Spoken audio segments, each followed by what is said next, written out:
Hello friends, this side Monika. कैसे हैं आप सब? आशा करती हूँ आप सब अच्छे होंगे। फ्रेंड्स, इस वीडियो में आज हम एचटेट का लेवल 1 2018 वाला पेपर डिस्कस करने जा रहे हैं। तो आइए स्टार्ट करते हैं। क्वेश्चन नंबर 1 है, एक सेकेंड। क्वेश्चन नंबर 1 है, विच of the following is a significant fact about the development के बारे में सिग्निफिकेंट फैक्ट बताना है। It does not follow A predictable pattern, यानी ये प्रिडिक्टेबल पैटर्न फॉलो नहीं करता है। It is a product of interaction of heredity and environment, यानी कि हेरिडिटी एंड इन्वायरमेंट के इंटरेक्शन का प्रोडक्ट है। तीसरा है, all individuals have similar rates, यानी कि सभी में सिमिलर रेट्स होता है डेवलपमेंट का। Development proceed from specific to general. तो फ्रेंड्स, इसमें जो राइट ऑप्शन होगा वो हमारा सेकंड ऑप्शन होगा, क्योंकि ये प्रिडिक्टेबल रेट फॉलो करता है, तो ये बात गलत लिखी हुई है। दूसरा है कि इन्होंने बोला है कि सभी इंडिविजुअल्स में जो डेवलपमेंट का रेट होता है वो सेम होता है, ये भी गलत है। रेट डिफर करता है इंडिविजुअल में, पर्सन टू पर्सन। नेक्स्ट है, development proceed from specific to general, ये भी गलत है। डेवलपमेंट होता है जर्नल टू स्पेसिफिक। ओके, समझ आया पहला क्वेश्चन। नेक्स्ट देखते हैं। The child is raised in isolation from human contact, यानी कि बच्चा कैसे बड़ा हुआ है? आइसोलेशन में बड़ा हुआ है, ह्यूमन कॉन्टैक्ट से अलग रख के। एक्सट्रीम उसमें ये बिहेवियर शो किया गया है। लॉन्ग लास्टिंग टर्म में उसका जो लैंग्वेज का एक्सपोजर होगा तो उसमें कौन सा इफेक्ट डोमिनेटिंग होगा, यानी कौन सा आस्पेक्ट डोमिनेटिंग होगा? इसमें होगा फ्रेंड्स हमारा इन्वायरमेंट। मतलब अगर कोई बच्चा इन्वायरमेंट से ही अलग अलग रखा गया है और उसका जो सोशल डेवलपमेंट है वो नहीं हुआ, तो वो बहुत आइसोलेट होगा, बहुत कम बोलने वाला होगा, इंट्रोवर्ट टाइप की उसकी पर्सनैलिटी होगी।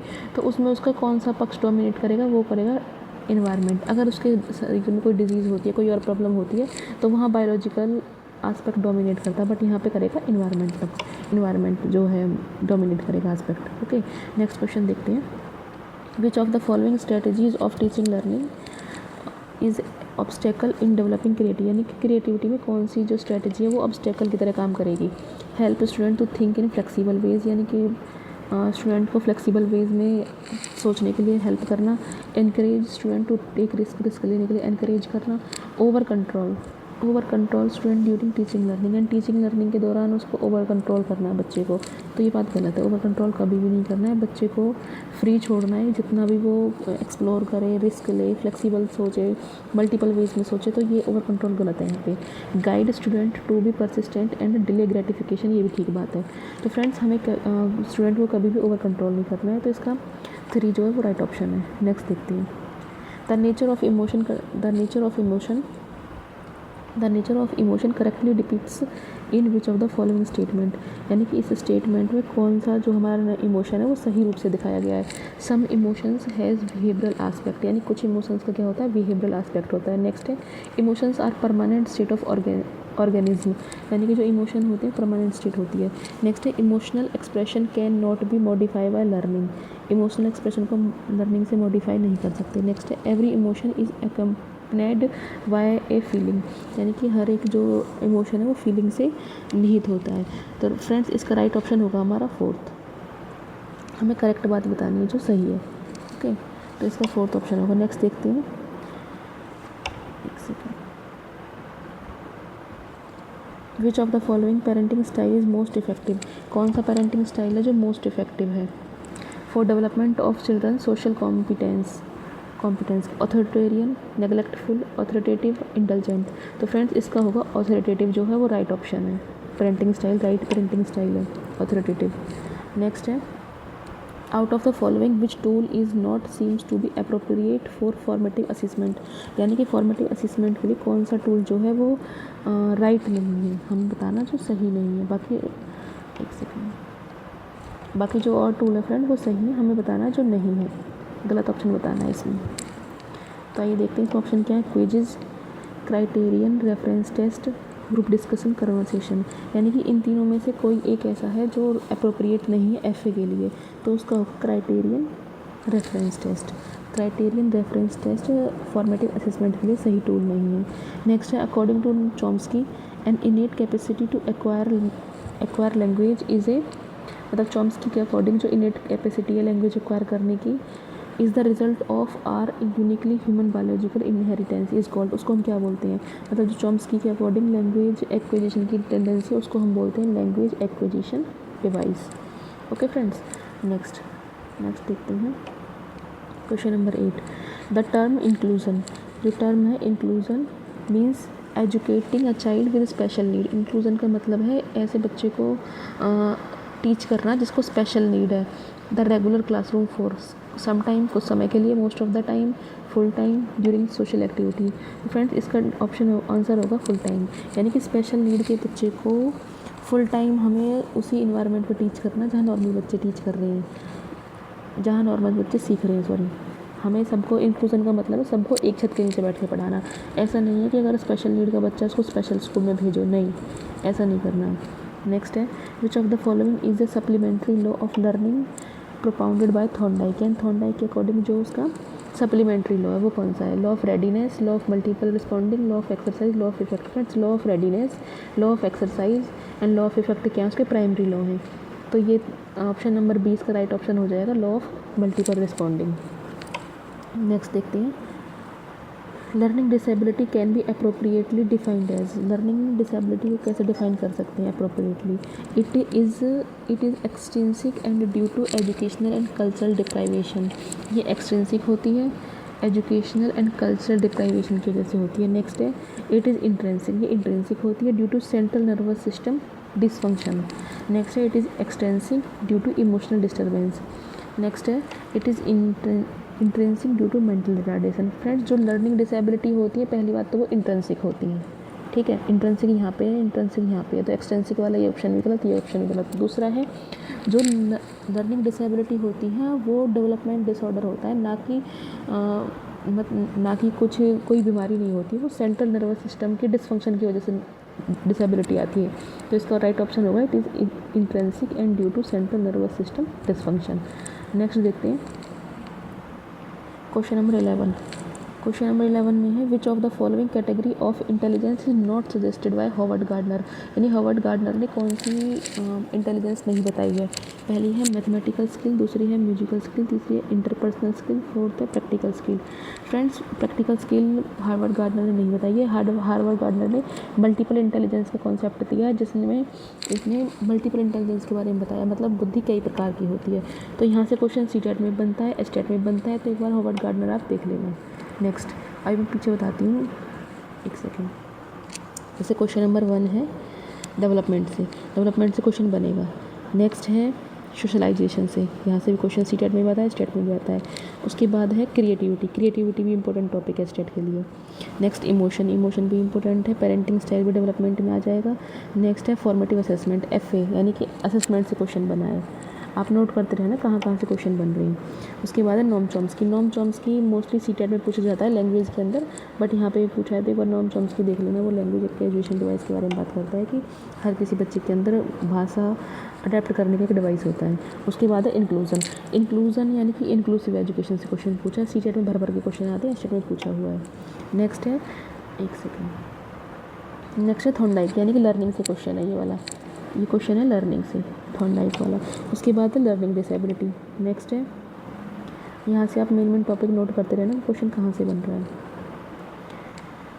नेक्स्ट क्वेश्चन है यहाँ पे थे हम, विच of the following category of intelligence is not suggested by Harvard gardener, यानी कि ये मल्टीपल इंटेलिजेंस का क्वेश्चन है, ये क्वेश्चन बना है इंटेलिजेंस से। नेक्स्ट है according to Vygotsky a range of tasks too difficult for a children to do alone but possible with the help of adult and more skilled peers is called। यानी कि जो Vygotsky है उसके according task जो कुछ ऐसे task हैं जो बच्चे के अकेले खुद नहीं कर सकता, किसी की हेल्प से करता है, मोर स्किल पर्सन की। एक होता है MKO का मतलब है मोर नॉलेजेबल अदर्स, यानी कि जिसको ज़्यादा नॉलेज है, इसकी हेल्प से बच्चा क्या करता है, टास्क पूरा करता है। जो हेल्प है उसको बोलते हैं हम स्कैफोल्डिंग, ठीक है, हेल्प को क्या बोलते हैं, स्कैफोल्डिंग बोलते हैं। तो जो इसने पूछी है कि रेंज ऑफ टास्क, उस रेंज को क्या बोल देंगे, जोन ऑफ प्रॉक्सिमल डेवलपमेंट यानी कि ZPD। फ्रेंड वाइगोस्की से क्वेश्चन हर एक टैट में बनता है, तो यहाँ पर आपको 3 ही चीज़ याद करनी है। पहली है MKO का मतलब है मोर नॉलेजेबल अदर, जो किसी भी टास्क में किसी भी काम में हेल्प कर रहा है बच्चे की या फिर किसी और की। दूसरे बनता है स्कैफोल्डिंग का मतलब होता है टेम्परेरी हेल्प। तीसरा होता है ZPD, ZPD का मतलब होता है zone of proximal development. Zone of proximal development वो रेंज है जिसमें बच्चा दूसरे की हेल्प से उस काम को परफॉर्म कर सकता है अच्छे से। तो इसका आंसर हो जाएगा ZPD। नेक्स्ट हम देखते हैं which of the following step is not included in problem solving, यानी कि प्रॉब्लम सॉल्विंग में कौन सा स्टेप जो है वो इंक्लूड नहीं किया जाता। ऑप्शन नंबर 1 है एक्यूमुलेशन ऑफ डाटा, डाटा को एक्यूमुलेट करना। फॉर्मुलेटिंग हाइपोथेसिस, यानी कि हाइपोथेसिस बनाना डाटा के बेस पे कि क्या आंसर हो सकता है इसका। नेक्स्ट है वेरिफिकेशन एंड मेकिंग जर्नलाइजेशन, ठीक है। नेक्स्ट है responding to stimulus. Friends responding to stimulus यानी कि स्टिमुलस के प्रति रिस्पॉन्ड करना, ये प्रॉब्लम सॉल्विंग में नहीं आता, ये लर्निंग में आता है। तो इसका राइट ऑप्शन हो जाएगा 4, ठीक है। नेक्स्ट चलते हैं लर्निंग क्या है? Everything we know is learn, जो हम जानते हैं वो सब, यानी कि जो भी कुछ हम जानते हैं वो लर्निंग से होता है। नेक्स्ट है a relatively permanent influence on behaviour, knowledge and skill. Next directly observable and measurable, limited to particular age. अब इसमें ऑप्शन जो आंसर है वो हमारा होगा रिलेटिवली परमानेंट इन्फ्लुएंस। लर्निंग क्या है? Relatively permanent influence on behaviour, knowledge and skill. Learning का मतलब होता है relatively permanent change in our behaviour. तो राइट ऑप्शन हो जाएगा 4। नेक्स्ट चलते हैं हम characteristics of social constructivist approach of learning, यानी कि जो सोशल कंस्ट्रक्टिविस्ट हैं उनकी लर्निंग में क्या अप्रोच है। ऑप्शन नंबर 1 है emphasis on child's cognition for learning, learning के लिए चाहिए बच्चे के कॉग्निशन पर जोर देना। नेक्स्ट है emphasis on processing of information for learning, यानी कि जो इन्फॉर्मेशन प्रोसेस करता है उस पर फोकस करना। एम्फेसिस ऑन कोलैबोरेशन, ये पॉजिटिव टर्म है, collaboration with others for learning. Emphasis on experience for learning, यानी कि कोलैबोरेशन पे जोर देना है। सोशल कंस्ट्रक्टिविस्ट क्या कहते हैं? कोलैबोरेशन पे जोर देना है लर्निंग के एस्पेक्ट में। तो राइट ऑप्शन हो जाएगा 3। नेक्स्ट हम चलते हैं next question 16। According to Kohlberg which level of moral development of a child show no internalisation of moral values, मतलब क्या है कि कौन से लेवल पे मोरल वैल्यूज़ का इंटरलाइजेशन नहीं होता है। एंड मोरल रीजनिंग, ना उसमें मोरल रीजनिंग होती है ना मोरल वैल्यूज़ होती हैं। Of the child is controlled by external reward and punishment. इसका मतलब क्या है? जो कोहलबर्ग ने 3 लेवल में 6 स्टेज दी है, तो उनमें किस लेवल में बच्चे में मोरल वैल्यूज मोरल रीजनिंग नहीं होती, वो एक्सटर्नल रिवार्ड और पनिशमेंट से फॉलो की जाती हैं। बच्चे को मतलब बच्चा एक्सटर्नल सोचेगा कि उसे बाहरी तौर पे अच्छा कहा जाएगा, बुरा कहा जाएगा, या फिर उसे पनिशमेंट से डर के वो काम करेगा, तो उसका एक्सटर्नल बिहेवियर होगा। इसका राइट ऑप्शन हो जाएगा हमारा 1 प्री कन्वेंशनल। इसमें फ्रेंड्स 3 तो लेवल हैं, 6 स्टेज हैं। तो ये थ्योरी भी आप कर लेना। यहाँ से क्वेश्चन कोहलबर्ग में भी सीटेट में भी आते हैं, एसटेट में भी आते हैं, अदर टेट में भी आते हैं। तो इन लेवल्स और स्टेज में जो 6 स्टेज है ना, 6 स्टेज में 2-2 स्टेज दी हुई हैं अंदर। पहला है प्री कन्वेंशनल, तो प्री कन्वेंशनल क्वेश्चन यहाँ से पूछा गया है। प्री कन्वेंशनल में 2 पार्ट होते हैं। पहला है पनिशमेंट एंड ओबीडियंस, यानी कि जो बच्चा काम करेगा वो डर की वजह से करेगा, उसको पनिशमेंट का डर रहेगा। दूसरा है सोशल कॉन्ट्रैक्ट, यानी कि एक्सचेंज बिहेवियर, वो जैसे हम कह सकते हैं कि बच्चा अपनी पेंसिल तभी देगा जब उसको उसकी कोई उसे इरेजर देगा यूज़ करने के लिए, तो वो पर्सनल एक्सचेंज हो जाएगा वहाँ से। तो जो यहाँ क्वेश्चन पूछा है कि no moral reasoning and no moral values and behave is controlled by external, तो इसका ऑप्शन आंसर है हमारा राइट ऑप्शन है प्री कन्वेंशनल, ठीक है। नेक्स्ट चलते हैं क्वेश्चन नंबर 17। क्वेश्चन नंबर 17 है a child who is high and low in characteristics such as anxiety और सोशेबिलिटी, यानी कोई बच्चा है वो हाई किस में है? एंग्जाइटी में है, एंड लो सोशेबिलिटी में है। Will remain so at later stages, the statement stress on the importance of, ये स्टेज जो किसकी इंपॉर्टेंस पे फोकस करती है? तो ये फोकस करती है हेरिडिटी की, यानी कि हेरिडिटी एंग्जाइटी उसकी हाई है। एंग्जाइटी कहाँ से मिलेगी? समाज से मिलेगी, इन्वायरमेंट से मिलेगी, सोसाइटी से मिलेगी। लो क्या है? सोशेबिलिटी है, यानी कि वो सामाजिक तौर पे भी लाइक इंट्रोवर्ट टाइप का है, कम बातचीत करता है, और उसमें एंग्जाइटी भी ज़्यादा है। तो कौन से पार्ट पे वो करना चाहिए, बल देना चाहिए, स्ट्रेस देना चाहिए? उसकी हेरिडिटी पे बल देना चाहिए, क्योंकि फ्रेंड जो डेवलपमेंट होता है वो हेरिडिटी एंड इन्वायरमेंट दोनों का प्रोडक्ट होता है, ठीक है। ये चीज़ें उसको इन्वायरमेंट से मिली हैं। अगर यहाँ हेरिडिटी डोमिनेट करेगी तो ये चीज़ सप्रेस हो जाएगी, ओके। नेक्स्ट देखते हैं हम question number 18। Which of the following statement is incorrect about thinking, thinking के बारे में इनकरेक्ट स्टेटमेंट बतानी है। Thinking use images and languages, incorrect बतानी, याद रखना। क्वेश्चन ऐसे गलत हो जाते हैं कि हम करेक्ट इनकरेक्ट नहीं देख पाते और जो हमें सही लगता है वो टिक कर देते हैं। Thinking use images and language, image and language use करता है। Thinking is a form of information processing की फॉर्म है। Thinking is a set of cognitive process है। Thinking and language are unrelated, thinking and language are unrelated. तो thinking और language unrelated नहीं है, ये रिलेटेड है, तो राइट ऑप्शन हो जाएगा 4। Next question number 19। Question number 19, which of the following questions encourage a deep style of thinking, कौन सा क्वेश्चन होगा जो डीप स्टाइल ऑफ थिंकिंग को इंकरेज करेगा। What is the inverse of half, half का inverse क्या है। What is the lowest prime number. How much milk would you use to make half cup of tea. What does it mean to say that addition is the opposite of subtraction. यानी कि जो ये question है इसमें divergent thinking लगेगी, deep style question है। Okay friends, next देखते हैं question number 20। Which of the following behavioural characteristics is not related to the motivated behaviour of individual, कौन सी ऐसी करेक्टरिस्टिक है जो मोटिवेटेड बिहेवियर से रिलेटेड नहीं है। एनर्जाइज्ड, डायरेक्टेड, सेपरेटेड, सस्टेन्ड, यानी कि इनमें से कोई एक ऐसी नेगेटिव वो होगा ट्रेट जो मोटिवेटेड बिहेवियर से रिलेट नहीं करेगा, तो इसका होगा सेपरेटेड, सेपरेशन नहीं होगा। अगर जो मोटिवेटेड होगा उसमें सेपरेशन नहीं होगा। नेक्स्ट देखते हैं क्वेश्चन नंबर 21। एक second friend,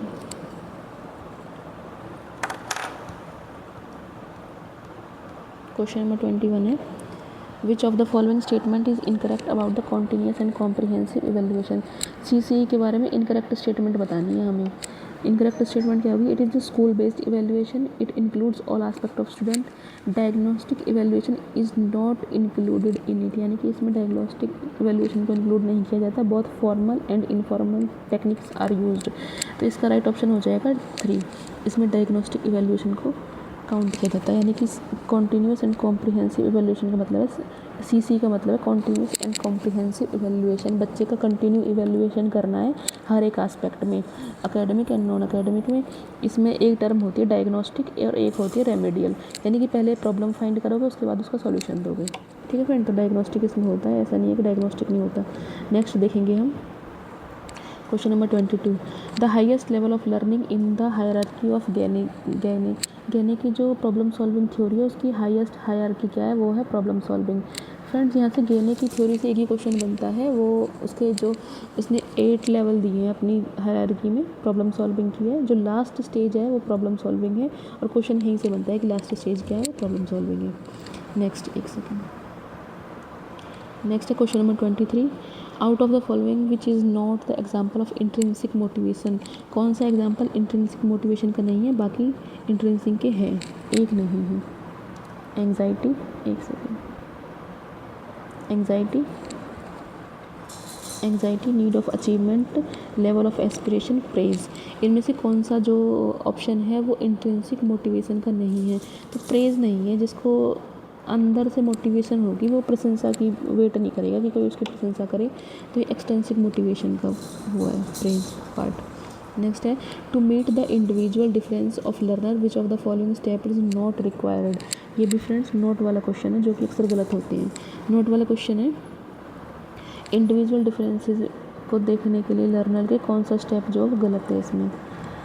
individuals ability assess accurately, ठीक है। इंडिविजुअलाइजेशन ऑफ इंस्ट्रक्शन, ये भी ठीक है। In identification of socio economic status. Friends, हमें किसी भी लर्नर का जैसे हम पढ़ा रहे हैं या फिर जिसको हम सिखा रहे हैं उसका सोशो इकोनॉमिक स्टेटस से हमें कुछ नहीं लेना। हमें इंडिविजुअल की एबिलिटी भी देखनी है, हर किसी के नीड के अकॉर्डिंग इंस्ट्रक्शन भी देनी है, सोशो इकोनॉमिक स्टेटस नहीं देखना है, और किसी में स्पेशल टैलेंट है तो उसको भी देखना है। तो इसका राइट ऑप्शन हो जाएगा 3। क्वेश्चन नंबर 24 का राइट ऑप्शन 3 हो जाएगा। नेक्स्ट चलते हैं 25 पे। क्वेश्चन नंबर 25 है the domain of development such as physical, cognitive, social and emotional are developed in which of the following process. ये कैसे डेवलप करती हैं, यानी कि जो डेवलपमेंट की डोमेन है फिजिकल है, कोग्निटिव है, सोशल है, इमोशनल, कैसे काम करती हैं। Distinctly, partially, randomly, integrated and holistically. ये इंटीग्रेटेड एंड होलिस्टिकली काम करती हैं, सारी एक साथ मिलकर काम करती हैं। ठीक है। नेक्स्ट क्वेश्चन नंबर 26 है, एक सेकेंड, क्वेश्चन नंबर 26 है reasoning of child is not logical and it is based on intuition rather than systemic logic. जो बच्चे की रीजनिंग है ना वो लॉजिकल नहीं है, वो इंट्यूशन पर बेस है अकॉर्डिंग टू प्याजे। प्याजे के अकॉर्डिंग ये कौन सी स्टेज है? प्याजे की 4 स्टेज हैं। प्याजे की थ्योरी इज़ वेरी इंपॉर्टेंट। पहली स्टेज है सेंसरी मोटर पीरियड, मतलब ये होता है 2 साल तक के बच्चे में। 2 साल तक के बच्चे तो क्या ही रीजनिंग देगा। नेक्स्ट है प्री ऑपरेशनल। प्री ऑपरेशनल होता है 2 से 7 एज का बच्चा। 2 से 7 साल का जो बच्चा होगा उसकी जो रीजनिंग होगी उसमें कोई लॉजिक नहीं रहेगा। नेक्स्ट है 7 से 14 के या 7 से 12 के आसपास की कॉन्क्रीट ऑपरेशन। यहाँ बच्चे को लॉजिक समझ में आ जाता है तो ये भी करता है।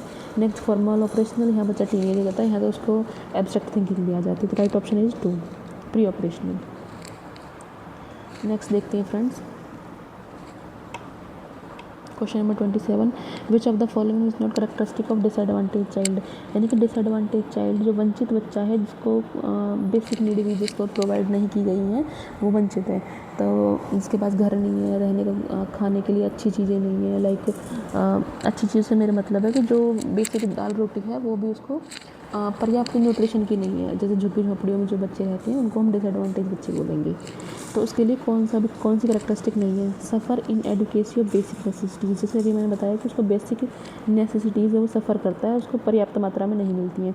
Provide basic and universal right, जिसको बेसिक नेसेसिटी नहीं मिल रही, जिसको बेसिक नेसेसिटीज़ नहीं मिल रही हैं तो उसे तुम क्या ही उसको यूनिवर्सल राइट प्रोवाइड करके कर लोगे जिसको रोटी कपड़ा मकान नहीं मिल रहा है।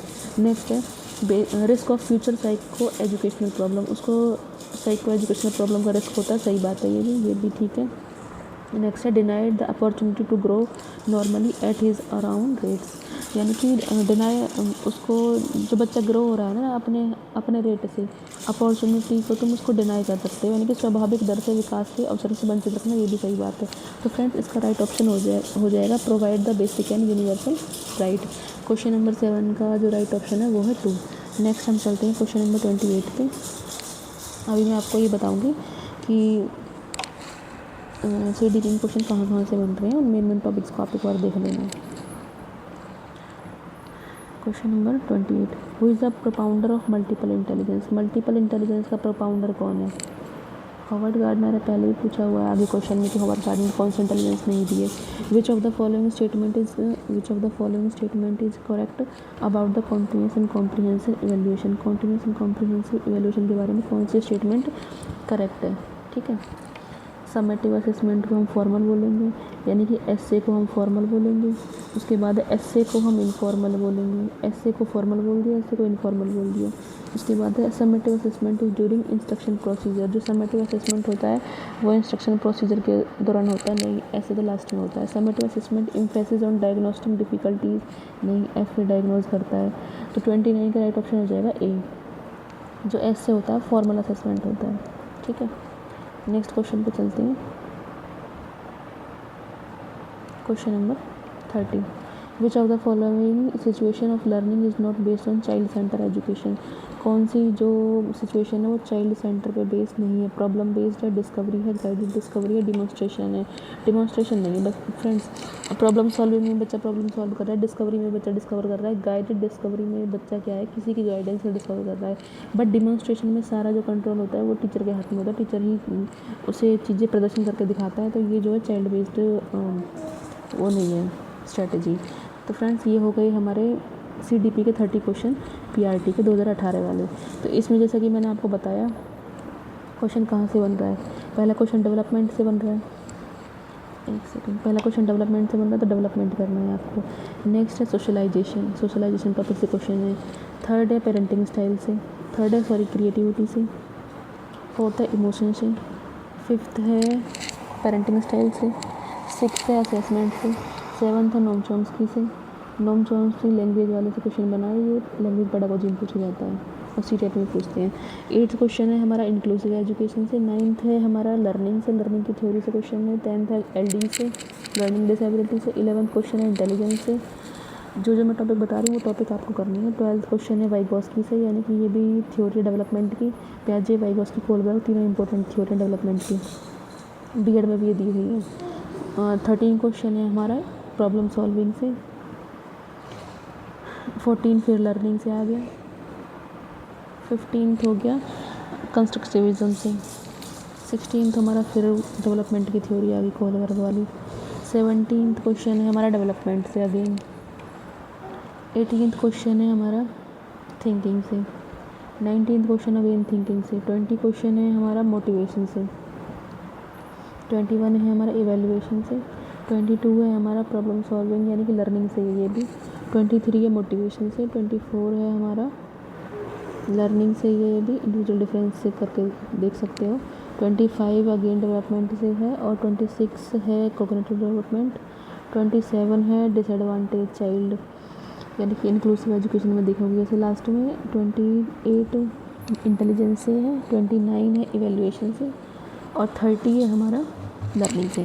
तो फ्रेंड्स यहाँ से क्या समझ आया? यहाँ से समझ आया जो मोस्ट स्कोरिंग सेक्शन है एक तो डेवलपमेंट वाला है, डेवलपमेंट वाला चैप्टर करना है, उसकी थ्योरीज़ करनी है। नेक्स्ट लर्निंग, लर्निंग की थ्योरीज़। उसके बाद है इंटेलिजेंस, मोटिवेशन और इवेल्युएशन। ठीक है फ्रेंड्स, ये 5 चैप्टर हो गए।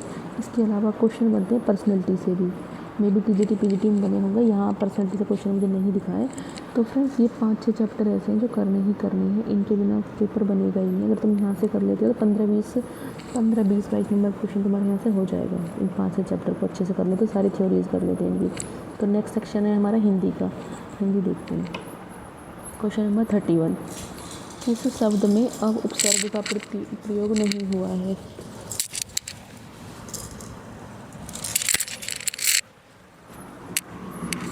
क्वेश्चन नंबर 34 है, किस शब्द में अब उपसर्ग का प्रयोग नहीं हुआ है।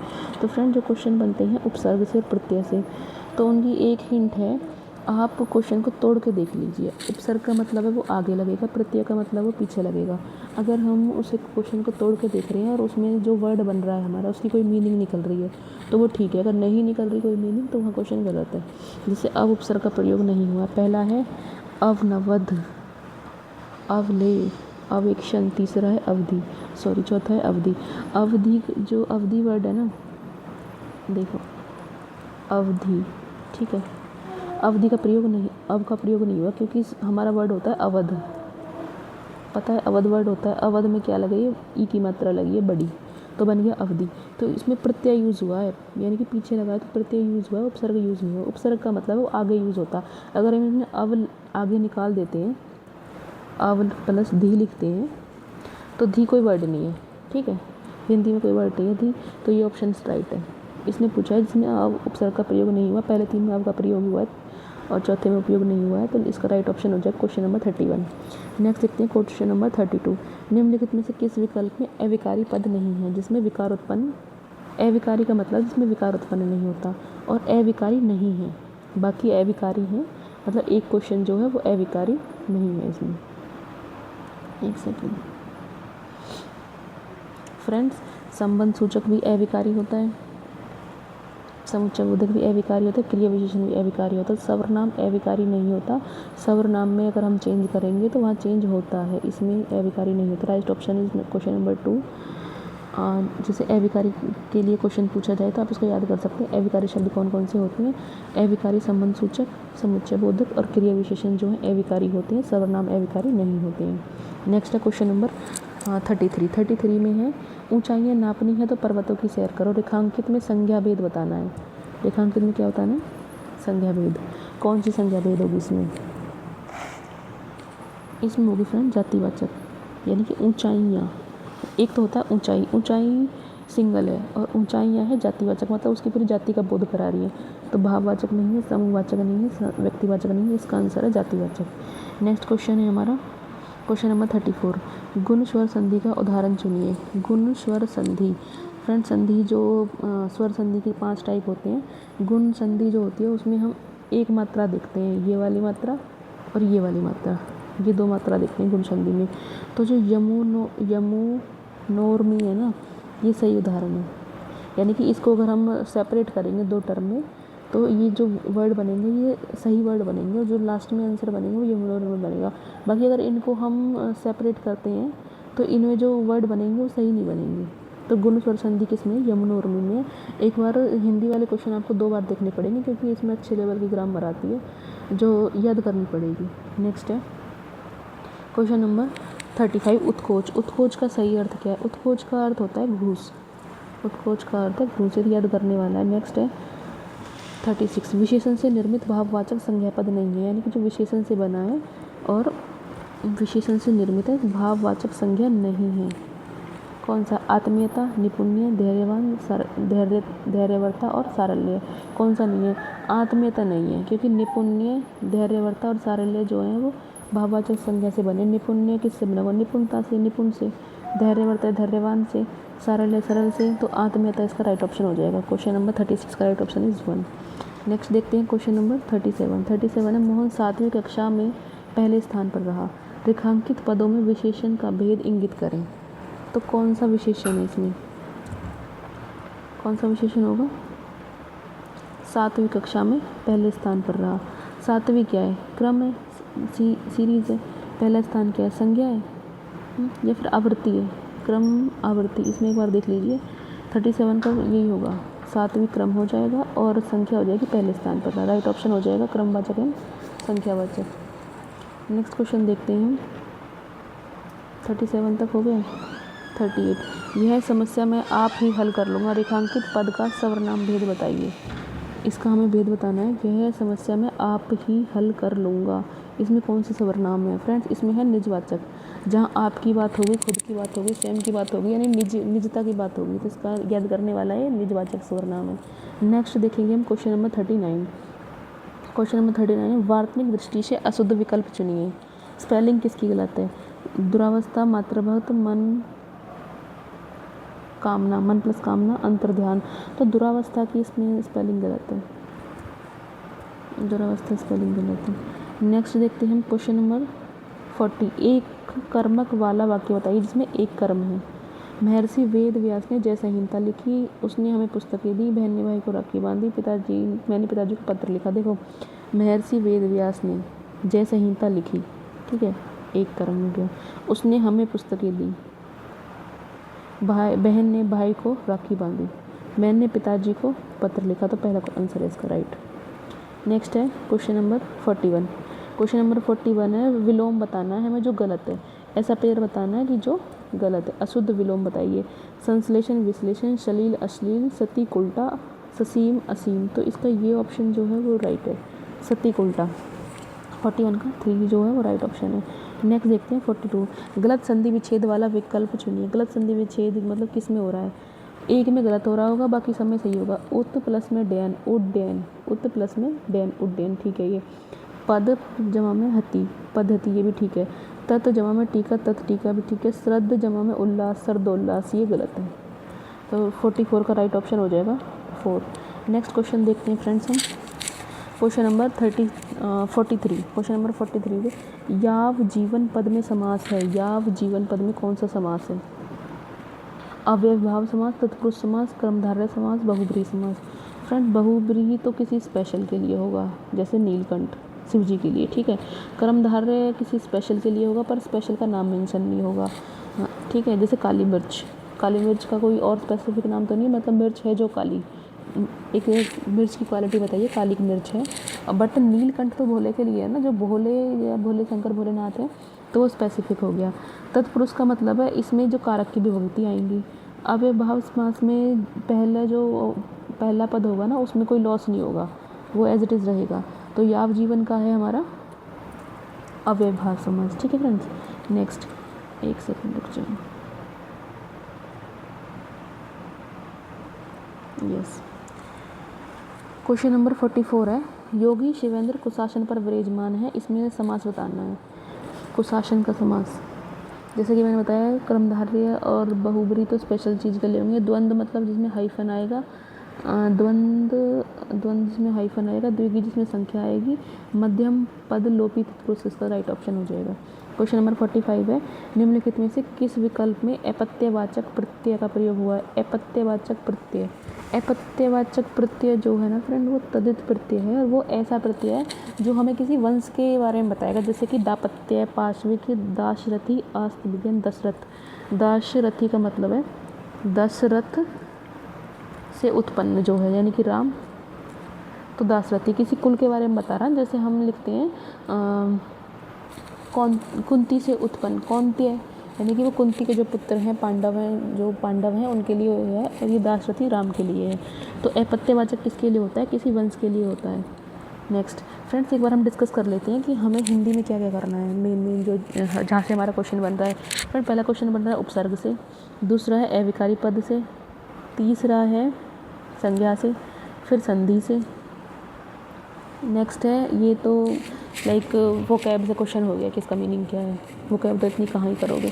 फिर है भाववाचक संज्ञा यानी कि विसंज्ञा से, विशेषण से, सर्वनाम से, स्पेलिंग से, क्रिया से, विलोम से, संधि से। फिर दोबारा संधि से क्वेश्चन बना है। संज्ञा से भी 2 क्वेश्चन बने हैं, उसके बाद समास से भी 2 क्वेश्चन बने हैं, और प्रत्यय से क्वेश्चन एक पहले पूछा था उपसर्ग और एक प्रत्यय से। यानी कि आपको क्या करना है, उपसर्ग प्रत्यय करने हैं। ठीक है, उपसर्ग प्रत्यय के बाद 2 क्वेश्चन समास से बने हैं। समास क्रिया से क्वेश्चन बनता, क्रम अकर्मक सकर्मक पूछता है, एक कर्म किसमें, 2 कर्म किसमें, वो वाला। उसके बाद संज्ञा से बना है। ठीक है, संधि से क्वेश्चन बना है। संधि के बाद सर्वनाम से क्वेश्चन बना है। उसके बाद विशेषण से क्वेश्चन बना है। ठीक है फ्रेंड्स, इसके बाद स्पेलिंग का था और प्रत्यय होगा, स्पेलिंग का था, और एक क्वेश्चन वो से था, वो कैब से। तो मेन आप 5, 6, 7 टॉपिक जितने भी हैं इन्हें कर लेना। यहाँ से आपका आराम से स्कोर अच्छा हो जाएगा। 15 में 10, 12 नंबर के अप्रोक्स आप गेन कर लोगे।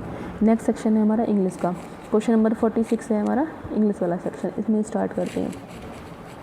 क्वेश्चन नंबर 46 का है fill in the blanks with appropriate modals from the option given below. यानी कि जो ऑप्शन नीचे दिए हुए हैं उनमें से हमें अप्रोप्रिएट मॉडल बताना है।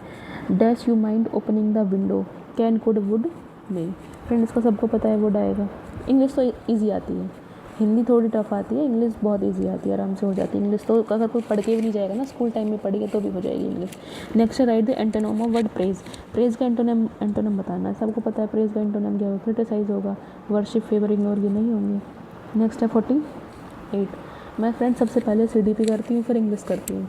मैं हिंदी सबसे लास्ट में करती हूँ, उसके बाद हरियाणा GK करूँगी, सब्जेक्ट करूँगी, फिर हिंदी करूँगी, फिर मैथ रीजनिंग करूँगी। मुझे पता है कि हिंदी में मेरे को सोचना पड़ेगा, हिंदी डिफ़िकल्ट आती है, और मैथ रीजनिंग में टाइम लगाना पड़ेगा। तो ऐसे ही अपनी अप्रोच रखो, जो आपका स्ट्रॉन्ग सब्जेक्ट हो उसे पहले करो। नेक्स्ट है क्वेश्चन नंबर 48 कह रहा है कि choose the correct preposition from the given option following sentence. इसमें हमें बताना है correct preposition. There is label dash the bottle, यानी कि बॉटल पे क्या लेबल है। ऑन आ जाएगा, इन, एट, इनटू नहीं आएगा। क्वेश्चन नंबर 49 देखते हैं। विच ऑफ द, एक सेकेंड फ्रेंड्स, हाँ, which of these option has the word arrange in proper order to form a correct sequence.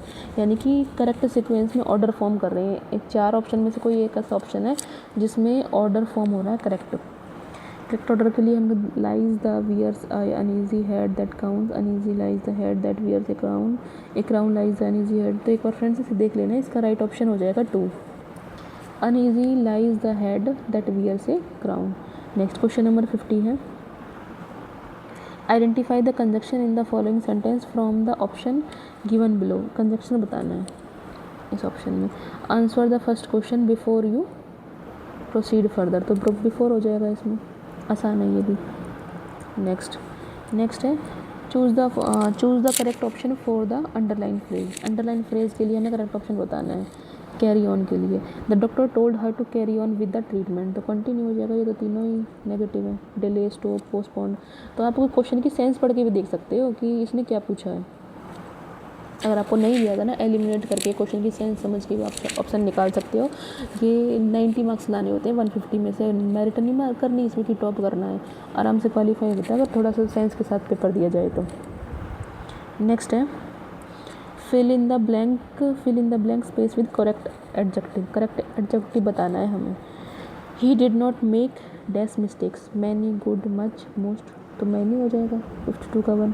Next है fill in the blank space with correct adverb in the following space. Correct adverb पूछिए हमसे। Correct adverb, the soldiers fought dash, partly, luckily, bravely, clearly. कैसे fight करते हैं soldier? Bravely करते हैं। Next 54 fill in the blank with the correct option. Correct option के साथ हमें फिल करना है। द मिल्क इज श्योर, कैसा? Has turned, will be turning, had turn, is turn. तो इसका राइट ऑप्शन हो जाएगा हैज़ टर्न्ड। नेक्स्ट है question number 55। Identify the word with a different sound represented by underline letter at the initial level in one of the following words. यानी कि जो initial letter है ना उसमें डिफरेंट साउंड किसकी है? चेस्ट, चीप, कैच, चिन। समझ आ रहा है? ऐसे क्वेश्चन प्रीट में पूछ जाते हैं साउंड वाले। What are the positive and what are the positive and comparative degree of adjective best? Best की हमें पूछी है degree. comparative, positive and comparative। comparative कहाँ है? better में। राइट ऑप्शन 56 का ए हो जाएगा। नेक्स्ट है हमारा question number 57। Choose the correct form of verb, read the following sentence. हमें करेक्ट फॉर्म बतानी है वर्ब की। करेक्ट फॉर्म बतानी है वर्ब की। I dash a play with Bernard Shaw. इसकी राइट ऑप्शन क्या हो जाएगा? Has read, had reading, am reading, are reading, has read. तो 57 का राइट ऑप्शन हो जाएगा फ्रेंड्स 2, एम रीडिंग। देखो आर रीडिंग तो होगा नहीं, हैज़ हेड में एक बार देख लेना, ये रीडिंग आ रही है यहाँ, ये रेड आ रहा है और एम रीडिंग इसका राइट ऑप्शन है। तो क्वेश्चन नंबर 57 का राइट ऑप्शन हो गया 1। Question number 58। Choose the correct past tense of the verb bring. Bring का हमें बताना है right option. Past tense, bring का बहुत होता है, सबको पता है ये चीज़। नेक्स्ट है question number 59। Fill in the blank with correct option. हमें करेक्ट ऑप्शन के साथ फिल करना है। The plane dash from Delhi at 3 o'clock tomorrow afternoon. तो 59 का राइट ऑप्शन हो जाएगा हमारा 3, लीव्स। नेक्स्ट है question number 60। Fill in the blank space with correct article. हमें करेक्ट आर्टिकल बताना है। My brother is an dash Indian army, a an the zero article. तो 60 का हो जाएगा द इंडियन आर्मी। ठीक है फ्रेंड्स, तो ये हो गए हमारे इंग्लिश के 15 क्वेश्चन। अभी हमने CDP के 30 क्वेश्चन, हिंदी के 15 क्वेश्चन और इंग्लिश के 15 क्वेश्चन डिस्कस कर लिए। जैसे कि मैंने आपको जहाँ से क्वेश्चन बन रहे वो टॉपिक्स CDP और हिंदी में बताएं, यहाँ मैं बताती हूँ कि आपको क्या क्या करना है। बस वही टॉपिक करने हैं, उन्हीं से क्वेश्चन बार बार बनते हैं। मॉडल करने हैं, एंटोनिम सिनोनिम्स ये आपकी फ्रेंड्स वोकैब में आएंगे। वोकैब के लिए टाइम नहीं है, एक क्वेश्चन बनेगा तो आप वो अंडरस्टैंडिंग से भी कर सकते हो उसे। तो आप मॉडल कर लेना। मॉडल के बाद पोजीशन, ये भी अरेंजमेंट भी हो जाएगा। कंजक्शन, फ्रेज भी आपकी वोकैब से ही होगी। एडजेक्टिव, एडजेक्टिव के बाद एडवर्ब, उसके बाद फिल इन द ब्लैंक से वर्ब का ही क्वेश्चन है। उसके बाद ये साउंड का है, ये है डिग्री, एडजेक्टिव की डिग्री। नेक्स्ट फिर आपका वर्ब से क्वेश्चन है। इसके बाद टेंस से है एंड ये फिर आपका वर्ब और टेंस का क्वेश्चन है, ये भी। तो फ्रेंड्स आपको क्या करना है, अभी आपको टेंस देखने हैं। टेंस से ही आपकी वर्ब हो जाएंगी। ठीक है, वर्ब के बाद आपको करना है एडजेक्टिव, एडवर्ब, प्रपोजिशन, मॉडल और कंजक्शन। ठीक है, अभी अगर किसी को वोकैब जितनी पहले आती है या फिर अभी कर सकता है तो ठीक है, नहीं वोकैब में टाइम वेस्ट मत करना। वोकैब बहुत वास्ट है और 1-2 क्वेश्चन आते हैं वो अंडरस्टैंडिंग से हो जाते हैं। नेक्स्ट में क्या मेरे माइंड में क्या था, एक चीज़ और थी, एक सेकेंड में देखती हूँ। हाँ, ये डिग्री ऑफ एडजेक्टिव है। हाँ बस यही डिग्री ऑफ एडजेक्टिव और कर लेना। हाँ, एक मेरे माइंड में था कि नरेशन से क्वेश्चन बनता है फ्रेंड, नरेशन से और आर्टिकल से।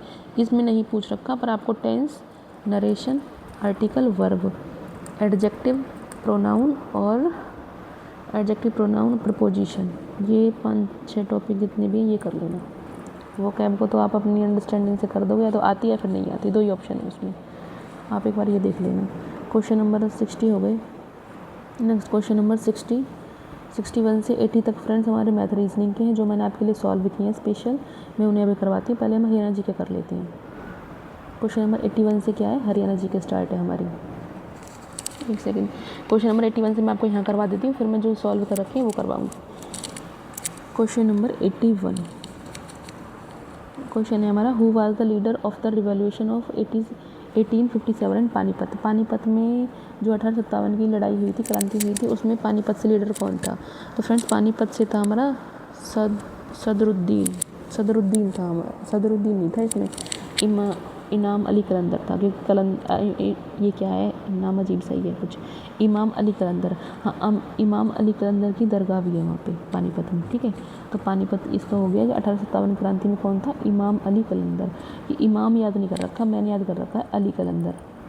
अली कलंदर की जो दरगाह है वो पानीपत में, एक क्वेश्चन आपका ऐसे ही बन जाएगा, अली कलंदर की दरगाह कहाँ है, पानीपत में। Next 82, how many wildlife sanctuaries are there in Panchkula district, यानी कि पंचकुला डिस्ट्रिक्ट में कितनी वाइल्ड लाइफ सेंचुरी हैं, 2 हैं, इसका हो जाएगा 2। नेक्स्ट हम चलते हैं नेक्स्ट क्वेश्चन पे, identify the group of which all the cities are associated with metro project, जो मेट्रो प्रोजेक्ट का एसोसिएट है, गुड़गांव, फरीदाबाद, सोनीपत। देखो इसमें पलवल नहीं है, ठीक है, ऐसे एलिमिनेट कर दो, पलवल नहीं है। गुड़गांव, फरीदाबाद, बहादुरगढ़ भी है, ठीक है। सोनीपत में मेट्रो है, एक बार देख लेंगे। मानेसर में तो शायद नहीं है, इधर सोनीपत में भी नहीं है, बहादुरगढ़ में मेट्रो है, तो 83 का 3 हो जाएगा, ठीक है। नेक्स्ट है the decadal population growth of Haryana period 2001 to 2011, यानी कि 2001 से 2011 तक के दशक में कितनी वृद्धि हुई है पॉपुलेशन में, ये 19.9 की वृद्धि हुई है। नेक्स्ट है द कैपिटल ऑफ योद्यगनावाज, जो योद्यगना की जो कैपिटल थी वो क्या थी, योद्यगना कैपिटल रोहतक थी, रोहतक इसका राइट ऑप्शन। नेक्स्ट है who is known as Haryana Kesari, Haryana Kesari के नाम से किसको जानते हैं, हरियाणा केसरी था हमारा नेकी राम रोहतक से था, ठीक है। छोटू राम ने जाट जब पेश किया, लाला लाजपत राय पंजाब केसरी बोलते हैं, लाला मुरलीधर भी शायद रोहतक से ही है, इसका मुझे कंफर्म नहीं है, लाला नेकी राम है इसका, पंडित नेकी राम हरियाणा केसरी, तो ठीक है। नेक्स्ट है हमारा 87, महाराणा प्रताप हॉर्टिकल्चर यूनिवर्सिटी कहाँ पे, हॉर्टिकल्चर के नाम से आपको क्या समझ आता है, हॉर्टिकल्चर करनाल, 87 का करनाल है, हॉर्टिकल्चर एग्रीकल्चर में हिसार आता है, तो हॉर्टिकल्चर में करनाल। नीरज चोपड़ा वॉन एक gold medal at Asian game 2018 associated with javelin throw से था, बट ये करंट अफेयर का भी नहीं पूछा जाएगा।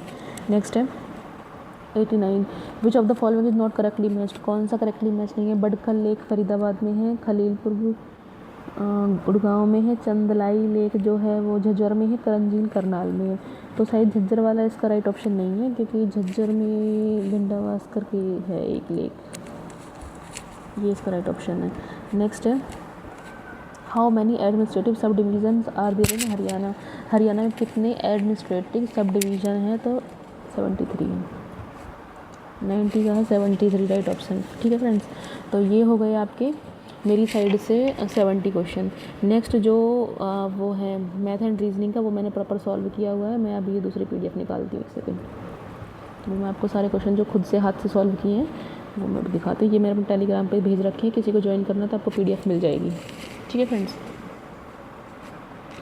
एक सेकेंड, यस, क्वेश्चन नंबर 61 है फ्रेंड्स, ये रीजनिंग का क्वेश्चन है, मैंने प्रॉपर क्वेश्चन तो नहीं लिखे हैं बट सॉल्यूशन आपके लिए लिख लिए हैं। इसमें क्या है, ट्री का क्वेश्चन है ये, कि एक ट्री जो है वो लेफ़्ट साइड से 11वें स्थान पे है और राइट साइड से 16वें स्थान पे है, तो रो में कितने टोटल ट्री हैं फ्रेंड्स। इस ऐसे क्वेश्चन जो आएंगे उनको हम ऐसे अप्रोच करेंगे, लेफ़्ट एंड राइट करके, एक साइड हम लेफ़्ट लिख देंगे, ठीक है, एक साइड हम लेफ़्ट लिखेंगे, एक साइड हम राइट लिखेंगे। अब लेफ़्ट साइड से कितने पे, 11वें प्लेस पे है, और राइट साइड से कितने पे, 16वें प्लेस पे। एक ही ट्री की बात हो रही है, जो एक साइड से 11वें पे है और दूसरी साइड से 16 पे है, तो 11 और 16 हो गए हमारे 27 हो गए ना, 27 ट्री हो गए, बट एक ट्री को हमने 2 बार काउंट कर लिया, एक बार लेफ्ट साइड से एक बार राइट साइड से, तो इसमें से एक माइनस कर देंगे, टोटल ट्री आ जाएंगे 26, ठीक है फ्रेंड्स। इसका सॉल्यूशन ऐसे क्वेश्चन को हमें इस तरह अप्रोच करना है। नेक्स्ट क्वेश्चन है मैथ का, इसमें क्वेश्चन में दिया हुआ है कि जो A है वो B से 2 ज़्यादा है और B जो C से 10 ज़्यादा है, ABC का जो समय 130 है, हमें वैल्यू बतानी है B + C - A। तो हम मान लेते हैं, देखो यहाँ A जो है B से ज़्यादा, यानी कि A जो B पे डिपेंडेंट है, B जो है C पे डिपेंडेंट है, तो पहले हम C को ही मान लेते हैं। C को हमने मान लिया X, C को हमने माना X, ठीक है। B कितना है, C से 10 ज़्यादा है, तो B जो हो गया X + 10 हो गया। नेक्स्ट जो हमारा A है वो B से 2 ज़्यादा है, B है हमारा X + 10, उसमें हम 2 और ऐड कर देंगे, तो X + 12 हो गया। अब हमें दे रखा है A + B का जो सम है 130 है, तो हमने लिख दिया A + B का सम 130। A है जो हमारा, सॉरी ये मैंने सीक्वेंस उल्टा लिख दिया, A का मतलब है X + 12, B का मतलब X + 10 और C का मतलब है X, ठीक है। वैसे हम एडिशन में से कर सकते हैं, क्वेश्चन गलत नहीं होगा। X + 10 = 12 = 130, तो इन्हें हम ऐड करेंगे तो 3x + 22 आएगा, इसके बराबर 130 के बराबर, तो 3x A से इधर ले जाएंगे माइनस करेंगे 3x जो 108 के बराबर, x की वैल्यू 36 आ गई, x की वैल्यू होगी 36। x किसको माना था हमने माना था c को, तो c की वैल्यू 36 आ गई। उसके बाद जो b है वो है x + 10, यानी 36 + 10 46 आ गया। नेक्स्ट जो a है ना वो x + 10 + 2 यानी x + 12 है, x + 12, 36 में हम 12 जोड़ेंगे तो हमारा आ जाएगा 48। अब जो हमसे क्वेश्चन में पूछा है b + c - a, तो हम डाल देंगे b की जगह 46, c की जगह 36 और a की जगह 48, हमारा राइट ऑप्शन हो जाएगा 34। नेक्स्ट क्वेश्चन है फ्रेंड्स, आसान क्वेश्चन है मैथ एंड रीजनिंग के ना,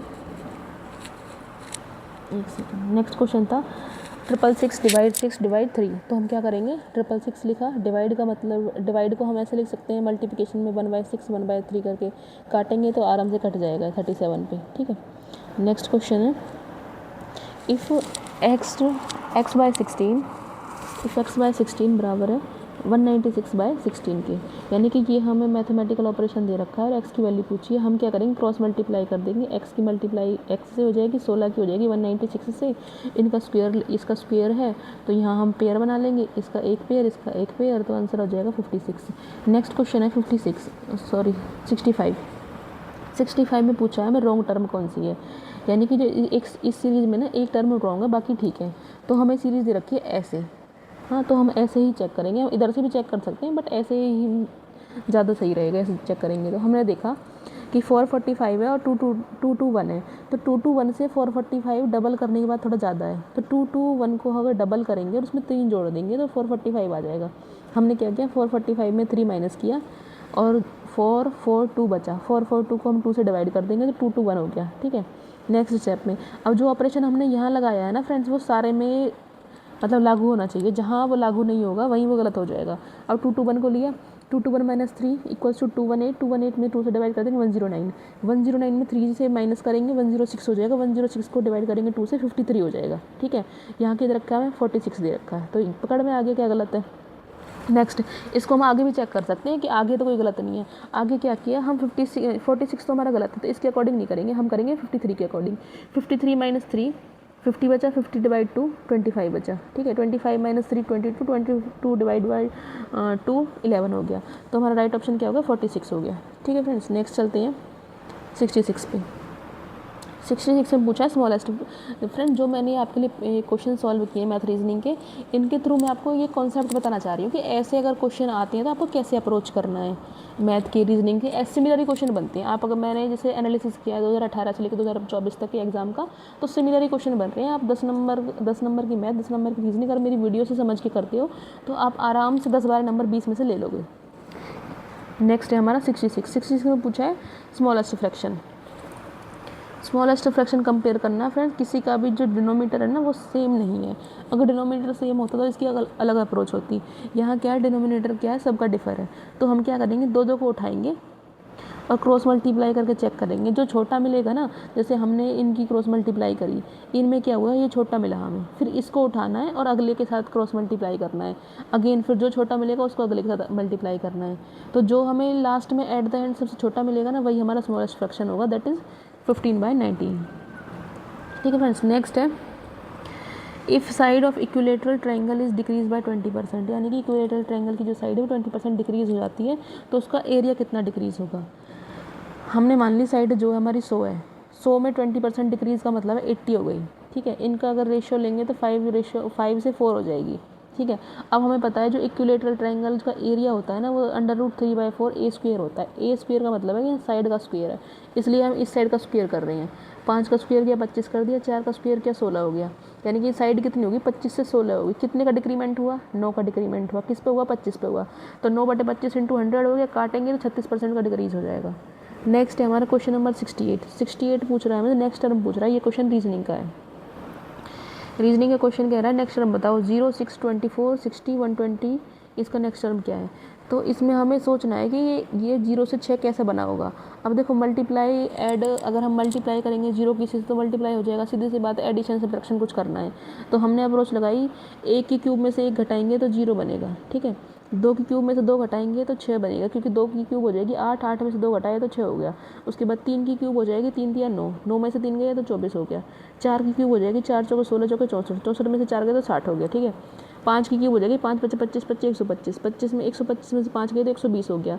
नेक्स्ट है 120 तक तो हमें दे रखा है, अब इससे आगे की टर्म पूछी हमने, यहाँ तक तो ये क्या हमारा ऑपरेशन लग रहा है। नेक्स्ट है हम 6 की क्यूब कर देखेंगे। 6 की क्यूब का मतलब है 6 छंग 36 छिक्के 216, 216 में से 6 गए तो 210 आंसर आ जाएगा हमारा नेक्स्ट टर्म। ठीक है फ्रेंड्स, नेक्स्ट क्वेश्चन है 69 क्वेश्चन रीजनिंग का है, ब्लड रिलेशन का है। इसने पूछा है, इसने कहा है कि जो x और y क्या है, ब्रदर्स हैं, यानी कि x और y क्या है, ब्रदर है, दोनों को सेम लेवल पर रखा है। पॉजिटिव साइन जो है मेल के लिए है। नेक्स्ट बोला है b is daughter of a की डॉटर है b, तो हमें नहीं पता a कौन है। नेक्स्ट हम इसको अभी होल्ड रखते हैं। नेक्स्ट है a is wife of y, यानी कि जो a है वो किसकी है, a की y की वाइफ है। अब देखो वाइफ के लिए मैंने सिंबल ट्राइंगल का बनाया है, सर्कल का बनाया है, एंड साइन जो फीमेल के लिए नेगेटिव का बनाया है, तो इससे ना हमें कन्फ्यूजन नहीं होगी कौन क्या है, हम पता चल जाएगा ये फीमेल है और अगर सेम लेवल पे हैं तो इनका रिलेशन जो है सेम है, मतलब किसी जनरेशन गैप नहीं है इनमें। अब जो y जो है वो जो a है y की वाइफ है, ठीक है। अब जो b थी वो इसकी बेटी थी।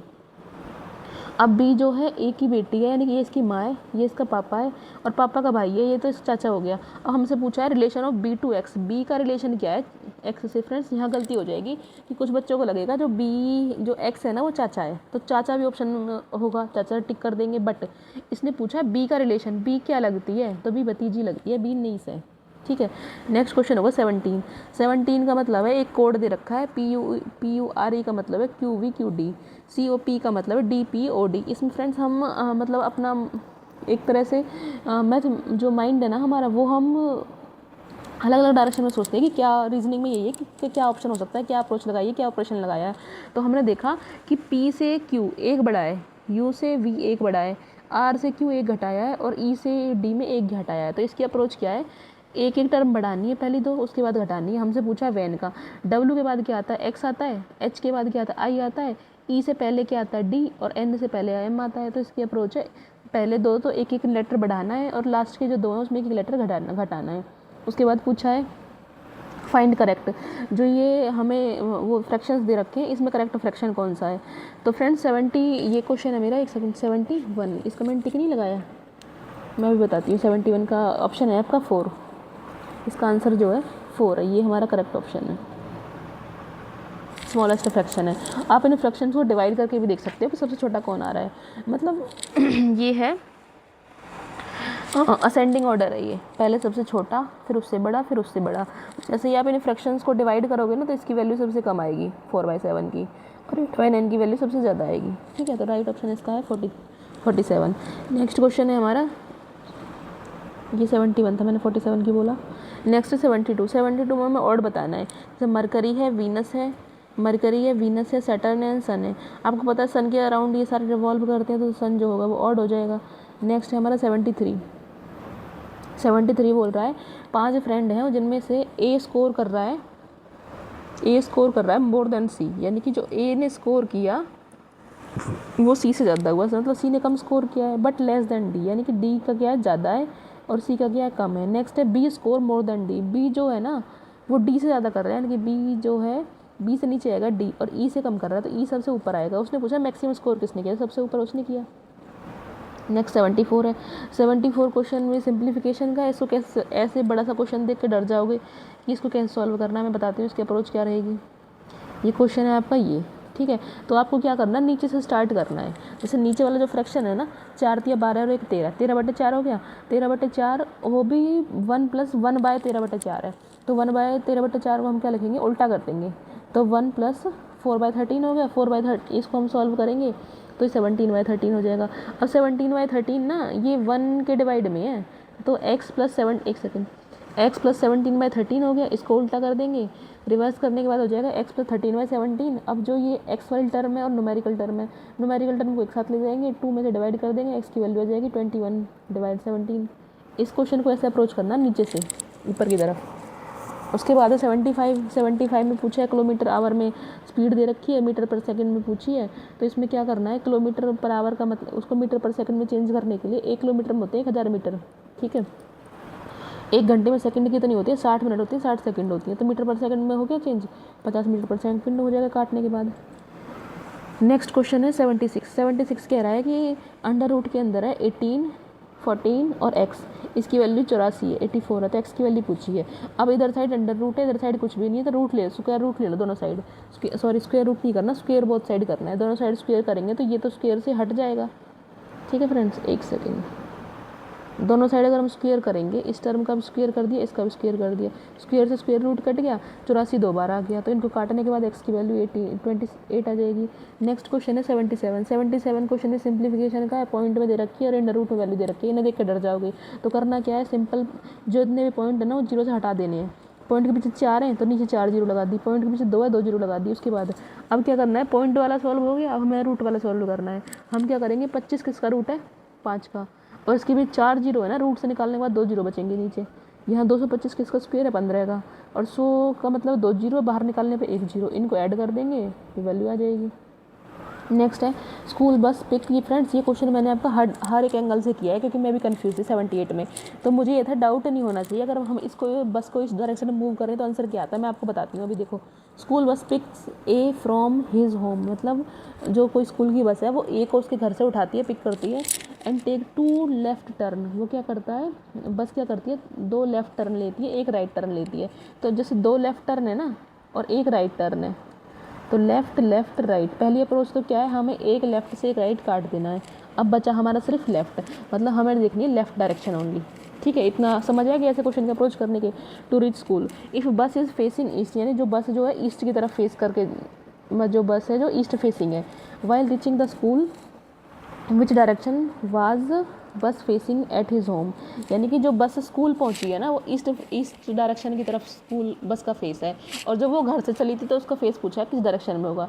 इस क्वेश्चन को मैंने 3 तरीके से किया है। देखो, जैसे कि मैंने आपको बता दिया, लेफ़्ट लेफ़्ट राइट का मतलब है एक लेफ़्ट एक राइट कट गया और एक लेफ़्ट बचा सिर्फ। अब हमें देखना एक लेफ़्ट, हमने मान लिया ये जो पॉजिटिव है ना ये हमारा घर है, यहाँ से बस चली है, मान लिया बस इस डायरेक्शन में चली। ठीक है, यहाँ से उसने क्या लिया, एक लेफ़्ट हमारा बचा ना, तो एक लेफ़्ट टर्न लिया, लेफ़्ट टर्न इसका यहाँ पे हो जाएगा, यहाँ वो स्कूल पहुँच गया। स्कूल कौन सी डायरेक्शन में, स्कूल हमारा इस डायरेक्शन में, ईस्ट का अपोजिट क्या हो जाएगा, वेस्ट हो जाएगा, इसका लेफ़्ट हो जाएगा नॉर्थ, और ये हो जाएगा राइट साउथ में।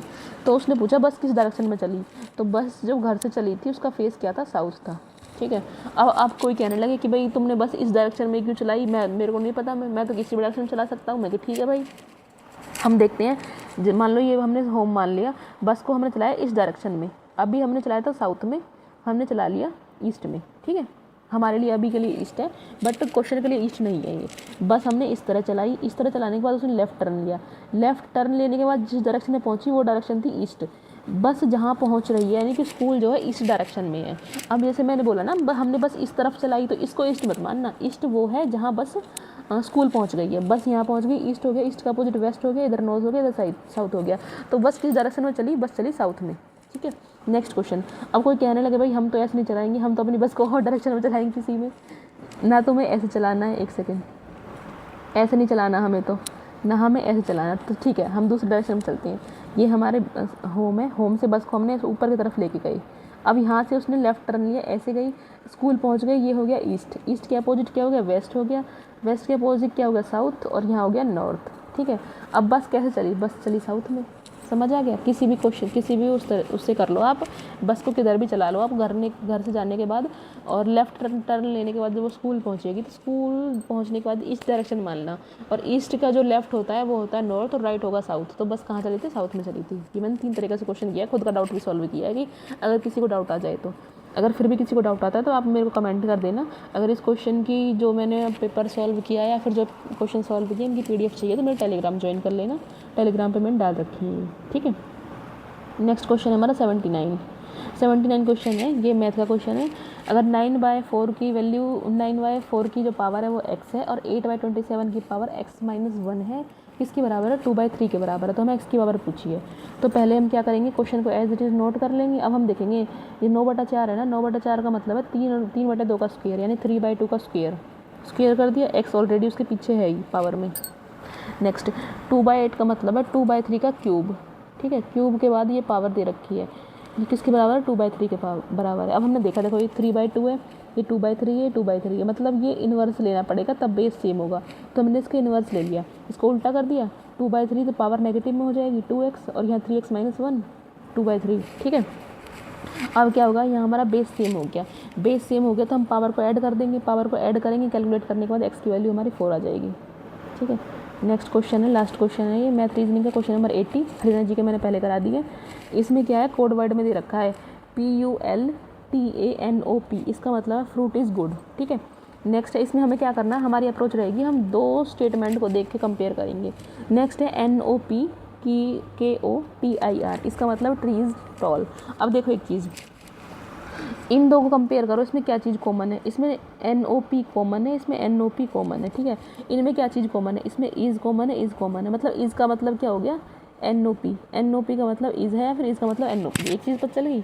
दूसरी फिर हम इन दोनों को करेंगे कंपेयर, इन दोनों को कंपेयर करेंगे तो NOP KOTIR का मतलब है ट्री इज़ टॉल, PULHOSOP का मतलब है ईट गुड फूड। अब देखो इनमें क्या क्या, इनमें कोई कुछ कॉमन मिल रहा है, नहीं मिल रहा। इन दोनों को देख लो, इनमें कोई कुछ कॉमन मिल रहा है, तो इनमें मिल रहा है हमें PUL और PUL। इनमें क्या कॉमन है, इसमें गुड है और गुड है, मतलब PUL का मीनिंग क्या है, गुड है। अब हमें देखो पहली स्टेटमेंट में हमसे पूछा फ्रूट का मतलब क्या है, अब PUL का मतलब गुड पता चल गया हमें, NOP का मतलब इज पता चल गया, तो फ्रूट का मतलब क्या हुआ, टा, TA जो है फ्रूट का मतलब है। ठीक है फ्रेंड्स, तो फ्रेंड्स मेरी साइड से ये आपके हो गए HTET, एक सेकेंड, HTET 2018 के 90 क्वेश्चंस। ठीक है फ्रेंड, 90 क्वेश्चंस हो गए लेवल 1 के। अभी मैं आपको लेवल 2 के भी क्वेश्चन कराऊंगी, लेवल 3 के भी क्वेश्चन कराऊंगी। अगर किसी को PRT के क्वेश्चन करने हैं 91 से लेकर 60 तक, या फिर TGT के क्वेश्चन करने हैं मैथ में, TGT मैथ में, या फिर PRT के मैथ वाले क्वेश्चन, EVS वाले क्वेश्चन, तो आपको मेरे को कमेंट कर देना, मैं उनके लिए स्पेशल वीडियो बना दूंगी। बट अभी मैंने क्या सोचा, अभी मैं जनरल सेक्शन की वीडियो बनाऊंगी 90 क्वेश्चन की, क्योंकि 90 क्वेश्चन सबके लिए कॉमन है, वो सबको करने हैं। अगर किसी को स्पेसिफिक मैथ की वीडियो चाहिए, साइंस की वीडियो चाहिए, केमिस्ट्री की वीडियो चाहिए, वो मेरे को कमेंट कर देना, मैं उनके लिए स्पेशल वीडियो बना दूँगी, क्योंकि मैथ साइंस केमिस्ट्री ये मेरे सब्जेक्ट हैं तीनों ही, इनके लिए मैं प्रोवाइड कर दूँगी सॉल्व करके क्वेश्चन। तो फ्रेंड्स चलते हैं, मिलते हैं नेक्स्ट वीडियो में, तब तक के लिए thank you, bye bye, take care. एक सेकेंड।